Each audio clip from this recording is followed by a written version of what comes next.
Live from the Scripps Studios, this is 10 News.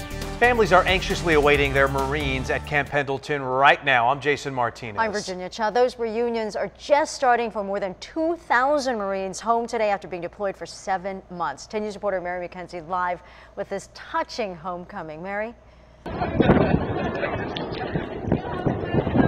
Virginia and Jason, if you can see behind me, the families are anxiously waiting and waiting and waiting for those Marines to return home. They were supposed to get in between 10:30 and 10:45 this morning, but what's another hour? We're hearing now it will be more like 11:30 or 12 before they are here.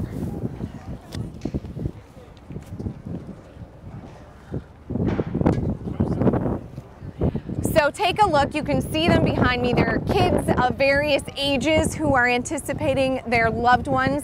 So we talked about, what is another hour for some of these folks? For those kids, another hour can be agonizing. So we are anxiously awaiting their arrival. Again, they'll be landing here on these amphibious vehicles up on the beach. So the family members will be able to give them hugs and kisses. Those reunions will be happening just about an hour from now. Coming up at 11:30, we did get a chance to talk to one Marine wife. We talked about what this 7 months has been like for her and for her 2-year-old son, and also what they will be working on as a family once he lands here today. For now, we're live at Camp Pendleton. Mary McKenzie, 10 News. Thank you, Mary. We have some breaking news right now. There is a citywide manhunt going on for an escaped person from a reentry program. We're going to get you more details on that here in just a few moments. Jason? All right, well, happening today, the pharmacist who killed his roommate's boyfriend in Ocean Beach last year will learn how much time he'll spend behind bars. Right now, Thomas Burke is in court as a judge decides his sentence. Last month, a jury found him guilty of voluntary manslaughter, but they acquitted him of murder. That's a decision the victim's family says they are disappointed in. The DA said Burke killed Jess Robles last year because he was jealous of Robles' relationship with his female roommate. Some of Robles' family members spoke in court this morning. Jess was a light wherever he went. I know you saw that light and you were scared of his light, that it would outshine you, so you extinguished him. I cannot express the pain and anguish in family. My family and our friends have endured since the murder of our son Jess. I've lost my joy, I've lost my hope. Burke faces 6 to 21 years in prison. We have reporters in the courtroom. We'll bring you the outcome of this sentencing as soon as it's handed down. Now to this developing story. The driver accused of T-boning a family's car, seriously hurting a little boy heading home from Disneyland, has pleaded not guilty. A judge ordered us not to show Constantino Banda Acosta's face. Prosecutors say he was driving drunk Saturday when he ran a stop sign in San Isidro, hitting the Lake family's car right there. 6-year-old Lennox was in the back. He's still in serious condition at Rady. U.S. Immigration and Customs Enforcement says Banda should not have been on U.S. roads. He had been deported from the U.S. at least 15 times since 2002. Bail for Banda is $230,000. He is due back in court May 18th.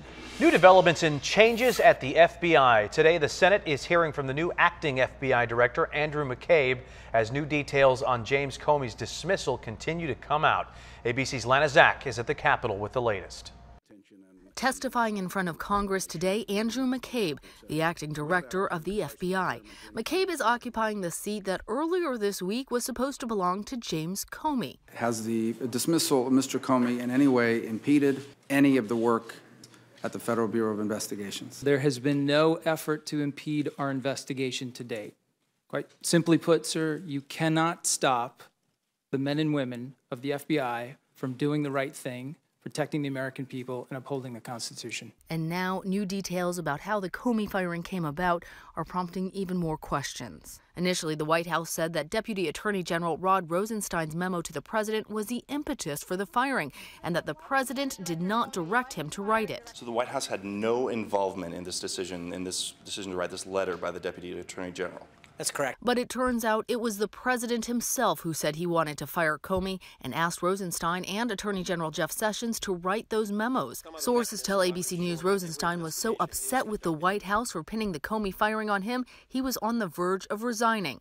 Today, the White House tried to explain that seeming contradiction. He did not direct him to write the context of the memo. The Deputy Attorney General, along with many others, felt like Director Comey was not the person that should be running the FBI at this point. And for James Comey, how his dismissal came about makes little difference to the outcome, as he explained in a letter to his staff and friends, writing, "I'm not going to spend time on the decision or the way it was executed.